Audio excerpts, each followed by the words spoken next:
মঙ্গলবার বিধানসভায় ইউপির যোগী সরকার এবং বিজেপিকে তীব্রভাবে আক্রমণ করলেন পশ্চিমবঙ্গের মুখ্যমন্ত্রী মমতা বন্দ্যোপাধ্যায়। এদিন বিধানসভা ভাষণে তিনি বললেন, মহাকুম্ভ যেন মৃত্যুকুম্ভ হয়ে গিয়েছে, মৃত্যুকূপের মতন। আমি মহাকুম্ভকে সম্মান করি, শ্রদ্ধা জানাই পবিত্র গঙ্গা মাকে, কিন্তু প্ল্যানিং না করে এত হাইপ তুললেন। এত লোকের মৃত্যু, বললেন 30 জন, কথাটা সঠিক? কত ডেড বডি নদীতে ভাসিয়ে দিয়েছেন, কত হাজার হাজার ডেড বডি, 8 বার আগুন লেগেছে। এরপরই মহাকুম্ভের ভিআইপিদের আলাদাভাবে সুযোগ দেওয়ার জন্য ভিআইপি কালচারকে টার্গেট করলেন মুখ্যমন্ত্রী।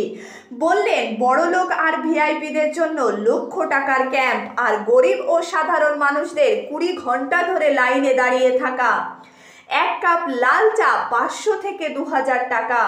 ভিআইপিদের স্নানের জায়গা আলাদা, ওই জল আপনারা দূষিত করেছেন, মহাকুম্ভের পবিত্রতা নষ্ট করেছেন, সব জায়গায় হাইপ তুলে দিয়েছেন। সেই একবার যেমন গণেশ দুধ খাচ্ছে, কুম্ভে স্নান করো, না হলে পবিত্র হবে না। মৃতদেহের উপর দিয়ে যারা এই হাইপ তুলেছেন আর টাকা কামানোর জন্য ধর্মকে বিক্রি করেছেন, তাদের আমি মন থেকে মেনে নিতে পারি না। মহাকুম্ভের হৃদয় বিদারক ঘটনা থেকে শুরু করে আগুন লাগা কিংবা দিল্লি স্টেশনে পদপৃষ্ঠের ঘটনা, প্রত্যেকটি ঘটনা নিয়েই কেন্দ্রীয় সরকারকে ধুয়ে দিলেন মুখ্যমন্ত্রী মমতা বন্দ্যোপাধ্যায়।